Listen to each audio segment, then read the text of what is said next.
Hello, hello, hello, everyone. Good morning, good afternoon, good evening. Welcome back. We're going to be reading chapter 9 and 10 in The Human Aura by Djwal.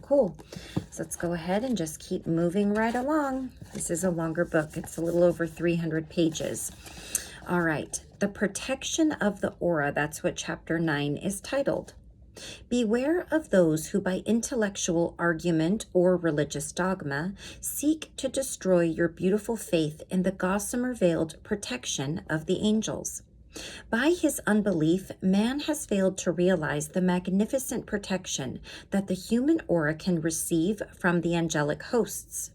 By his lack of recognition and his lack of attunement, he has allowed himself to pass through many harrowing experiences that could have been avoided by a simple cry for assistance to these beings whom God ordained from the foundation of the world to be his swift messengers of love, wisdom, and power.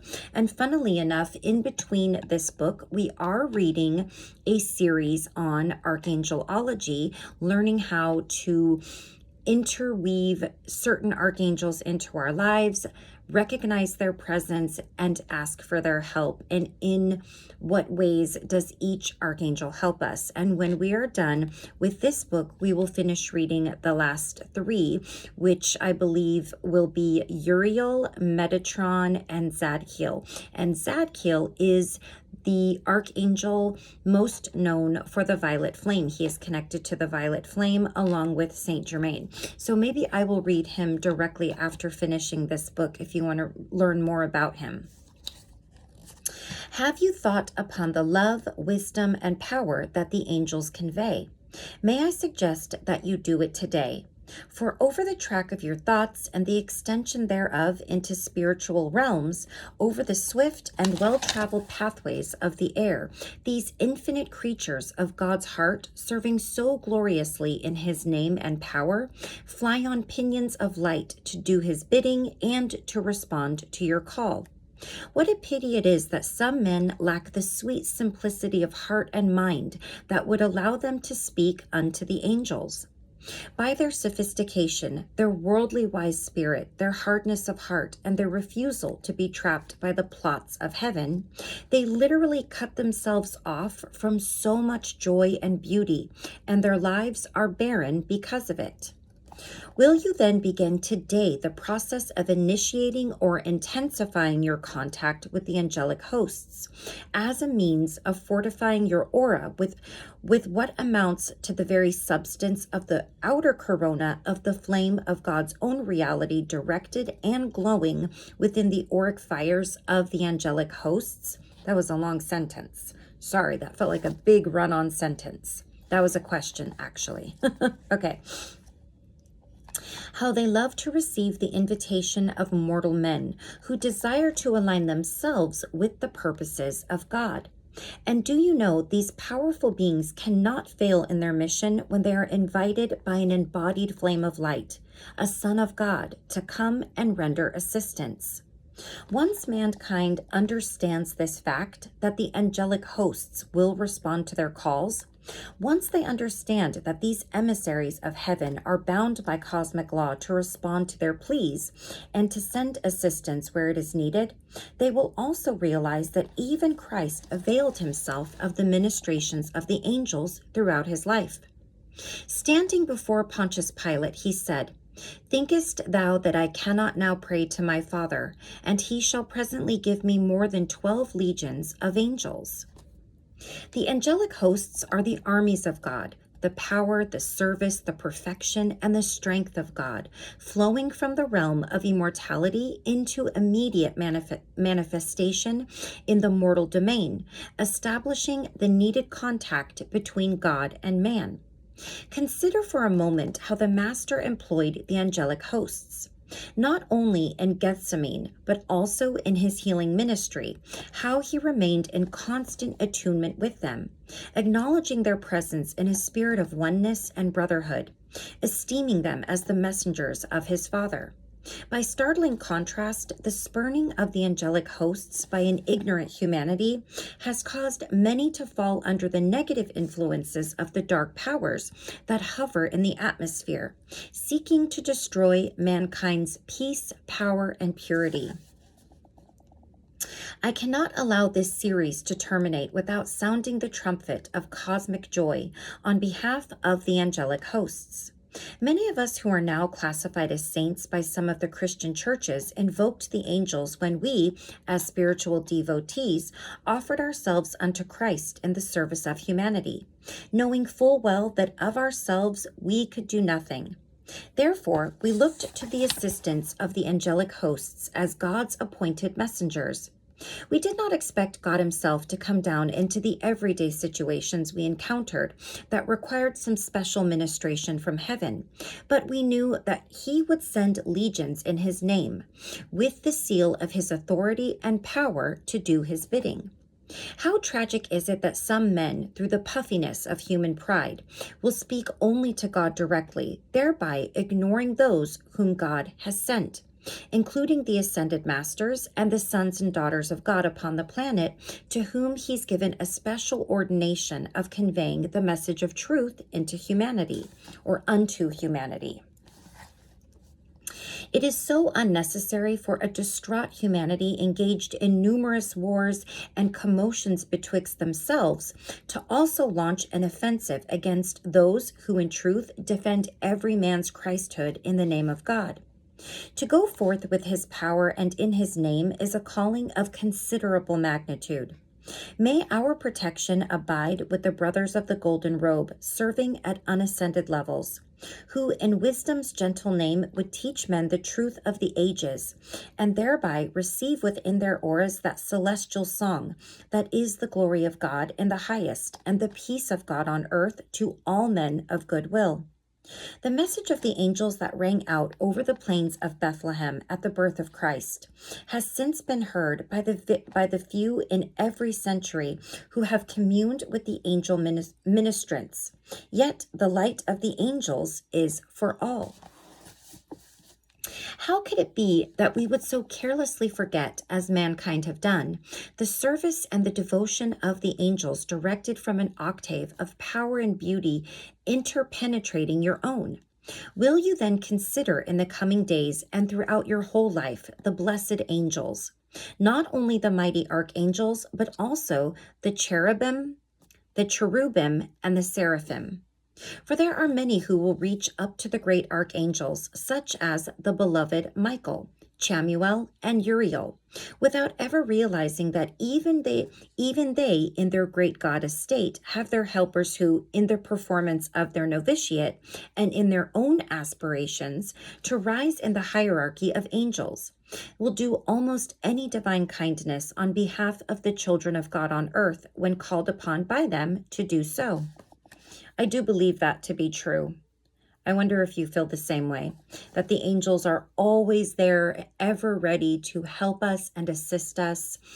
But the biggest thing is having a belief and a faith that it will come to fruition, and also understanding that everything happens upon a divine timing and upon your divine timing and whatever plan you may have personally for yourself. So in God's will and in your will, so to speak. All should understand then the need to make the request. For heaven does not enter the world of men unbidden, and the tiniest angel in all of heaven welcomes the love and invitation of men to be of service.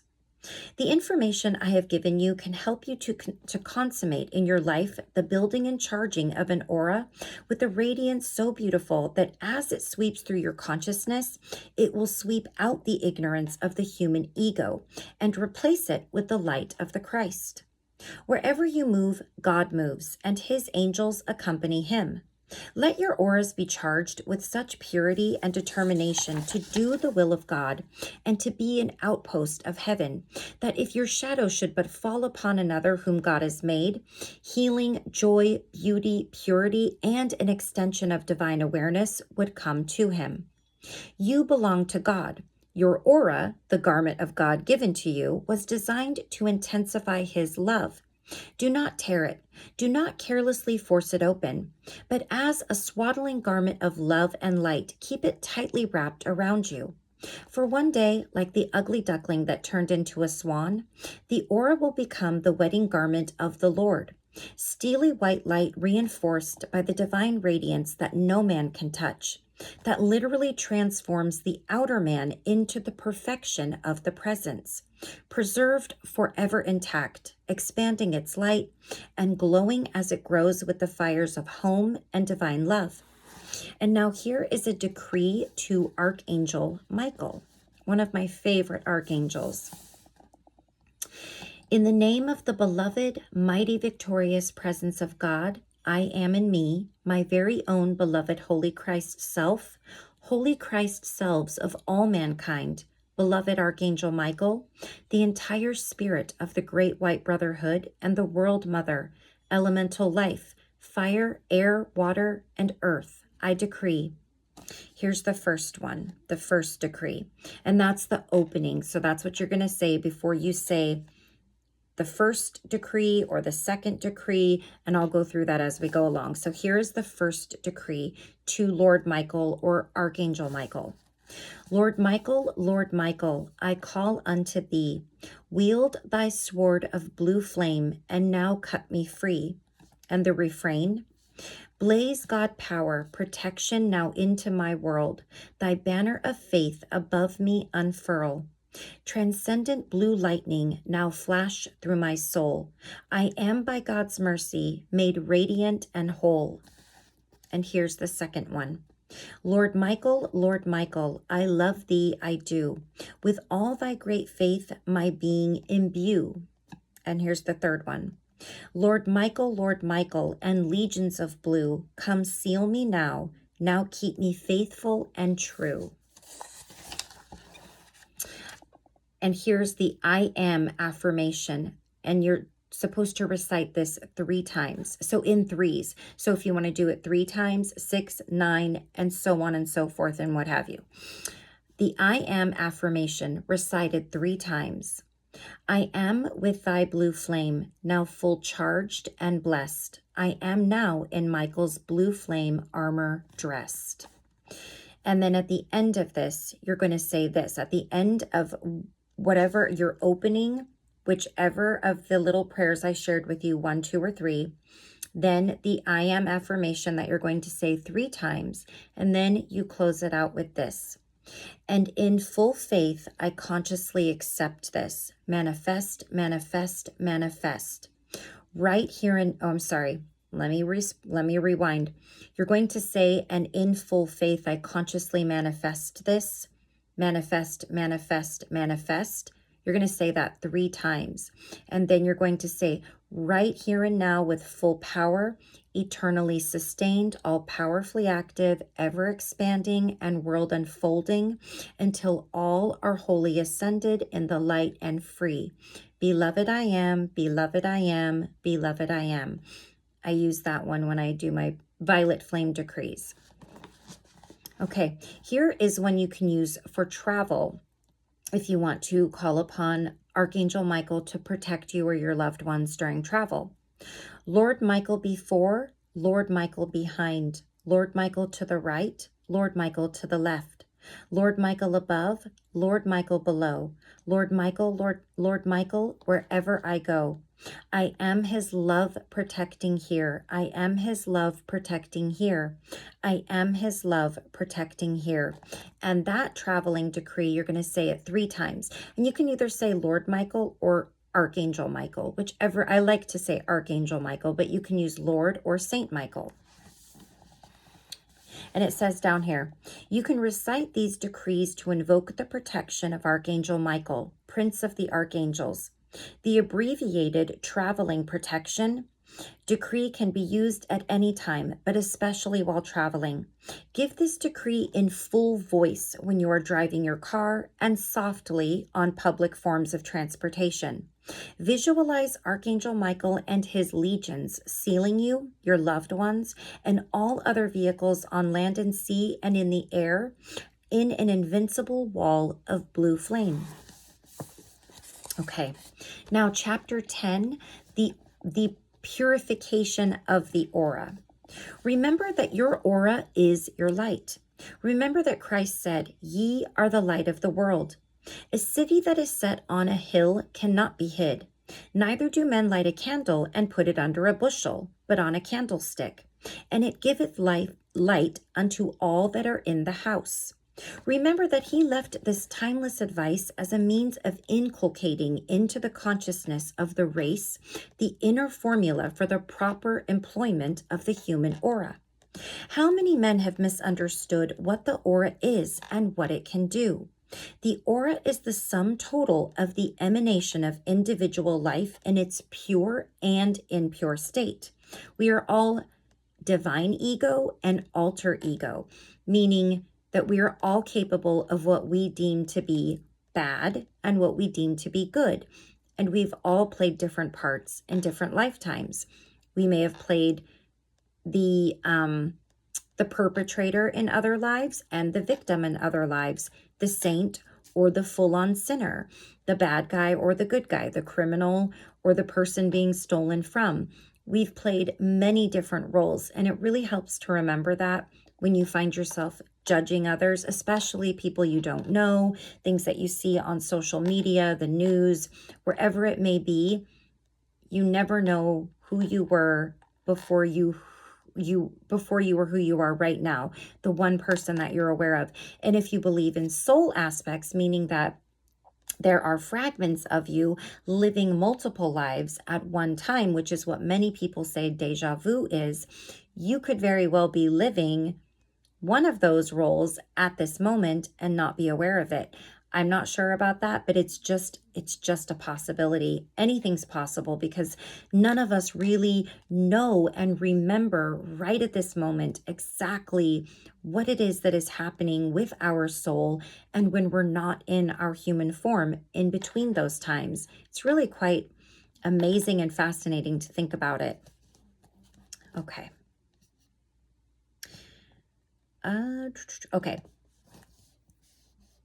Often gently concealing from public view the darker side of human nature, the aura puts forth its most beautiful pearly white appearance before men, as if mindful of the words of God that have come down from antiquity. Though your sins be as scarlet, they shall be as white as snow.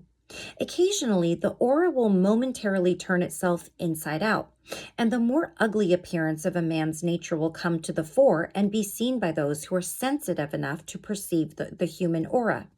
This shouting from the housetops of a man's errors ought not always to be deplored, for when the gold is tried in the fire of purpose, the dross often comes to the surface to be skimmed off. Therefore, when from time to time some negative influence appears in yourself or in someone else, consider it not as a permanent blight, but as a thorn which you can break off and remove from the appearance world. The fact that the within has thrust itself to the surface is an application of the principle of redemption. And when properly understood, this purging can mean the strengthening of your aura and your life. As a part of the blotting out process in the stream of time and space, dear hearts, God in his greater wisdom often uses exposure to public view or to your own private view as a means of helping you to get rid of an undesirable situation. Have you ever thought of that? What a pity if you have not. Suppressing evil or driving it deep within, tucking it away as though you would thereby get rid of it, does not really do the trick. For all things ought to go to God for judgment, willingly, gladly, and freely. Men ought not to remain burdened by the inward sense of guilt or non-fulfillment that the suppression of truth often brings. For the cleansing of the human aura of these undesirable conditions need not be a lengthy process. Just the humble, childlike acknowledgement that you have made an error and the sincere attempt to correct it will do much to purify the aura. God does not angrily impute to man that which he has already done unto himself through the misuse of free will. For man metes out his own punishment by denying himself access to the grace of God through his infringement of the law. So basically, we punish ourselves enough. They're saying God doesn't add on to that punishment. We do well to punish all by ourselves and others repeatedly, and every time we think of the offense, whether we are the offender or someone else is, we repunish the person holding them down, or we repunish ourselves holding ourselves down. We are the judge, we are the jury, and we are also the person on trial, playing all those roles every time we go back and think about whatever it is that we did that we cannot let go of, or what someone else did. All right. Therefore, the gentle drops of mercy and of God's kindness to man are offered as the cleansing agent of his own self-condemnation. They are like a heavenly rain, refreshing and cool, that is not denied to any. Fill your consciousness then with God delight, and observe how the purification of the aura brings joy unto the angels. Have you never read the words of the Master? Joy shall be in heaven over one sinner that repenteth, more than over 99 just persons, which need no repentance. Oh, what a wonderful world will manifest for humanity when the power of God literally rolls through the heart and being of man untrammeled, flooding the planet with light. Yes, a great deal of instruction will still be needed, for there are so many things that we would reveal, not even dreamed of by the masses. And there is so much ongoingness in the Spirit of the Lord that my enthusiasm knows no bounds. Yet mankind should understand that until they have prepared themselves for the great wedding feast to which they have been bidden, they cannot fully know the meaning of the ongoingness of life. For the dark dye of human sorrow and degradation creates such a pull upon the consciousness that it is difficult for man to recognize the bridegroom in his God self. Alas, man, although heavenly by nature, has through the misuse of free will decreased the natural, God-given vibratory rate of his atoms to such a low point that even the body temple must be broken again and again in order to arrest the cycles of the sense of sin. This breaking of the clay vessel affords him the opportunity to catch glimpses of reality, which he would never do unless he had first attained self-mastery, if his life were to continue indefinitely in one physical body. How deep and how lovely are the mercies of God! How carefully he has provided for the gift of free will to man, so that through the making of right choices, man can find his way to the throne of grace and there receive the affirmation of his own God-given dominion. Thou art my son, this day have I begotten thee. I am also reminded of the many devoted souls who through the ages have suffered the condemnation of their own fellow men as a result of the misunderstanding of their devotion to purpose. Like Joan of Arc and others who revealed a fiery determination for heaven to manifest upon earth, these great spirits have received little welcome from their peers and little understanding of their mission. Let us hope together for the world that through the spreading abroad of the balm of Gilead and the mercy of God as an unguent of healing, mankind will become unflinching in their devotion to cosmic purpose, even as we intensify our love through the student body. Tearing down any altars you may have erected in the past to the false gods of human pride and ambition, and surrendering your momentums of failure to apprehend your reason for being, you will turn now with your whole heart to the development of the most magnificent focus of light right within your own aura. Oh, I know something about the angstrom units, about the vibratory rate of the aura, about its impingement upon the retina of the eye and the interpolation of auras. I know about the subtle shadings that indicate gradations of tone in the thoughts and feelings of the individual, which facilitate as a spunky wind or a frisky colt that has never been ridden. But how much better is it when, rather than label these as typical of the life pattern of another, men see at last the original image of divine perfection, which God Himself has placed within the human aura. For in most people, some light can be perceived as a point of beginning, as a vortex around which greater light can be magnetized. How much better it truly is when men hold the immaculate concept for one and all and concern themselves not with the probing of the aura, but with the amplification of all that is good and true about the real man. I do not say that advanced disciples should not use methods of discrimination to discern what is acting in the world of another at a given moment, or that the soul does not use these methods to give warning and assistance to other life streams. Nevertheless, those who are able to discern the face of God in the face of man can retain the perfect image and assist the cosmic plan, even while correctly assessing the present development of life stream. To hold faith in the purposes of God for another until that one is able to hold it for himself is to ally one's energies with the omnipotence of truth, which intensifies both auras in the richness of cosmic grace, even as it intensifies the aura of the whole planet. I want to bring to every student the realization that just as there is the flame of God in the individual aura, so is there the flame of God in the aura of the planetary body.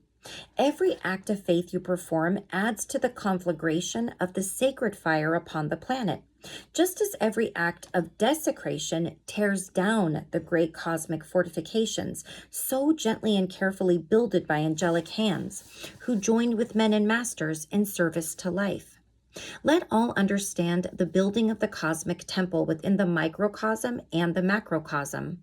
The cosmic temple of the aura is an enduring edifice of the sacred fire. The cosmic temple of the world is made up of many auras dedicated to the indwelling spirit of the Lord. Illumined thoughts and illumined feelings will enable individual man and humanity, striving together as one body, to cast into the discard pile those thoughts and feelings and actions not worthy to become a part of the superstructure of the temple of being.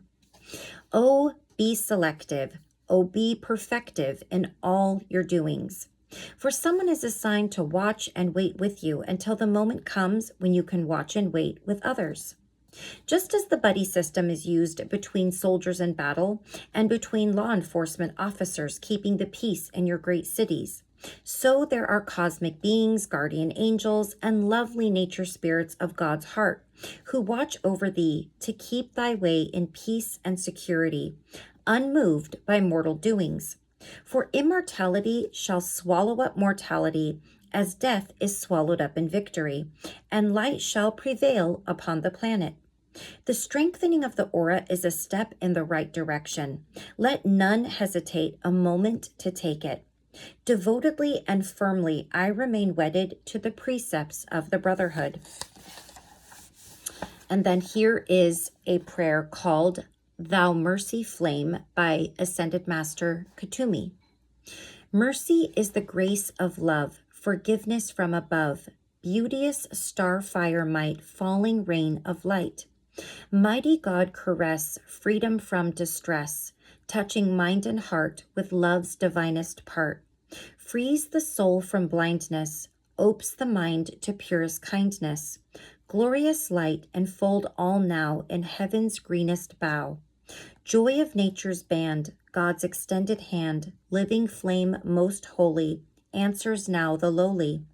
No difference does he make, all his children who will take his offered cup of love, perceive his comfort dove. No darkness in his motive, but only light and life. Behold the flaming votive, we share one common light. Kutumi. Okay, so chapter 11, the star of the aura, and chapter 12, the crystal flowing stream of the aura. So those will be the next two chapters that we will read in our next video. All right, so we will stop right there. Thank you so much for joining me. And as always and as usual, please take care of yourself. Please take care of those around you. And I will see you guys again very soon for our next two chapters in the human aura. Until then, I love you all very much. I will see you soon. Have a beautiful rest of your day or night. Have a beautiful rest of your day or night. Sorry, my phone almost dropped for some reason. That was weird. Take care. Bye-bye.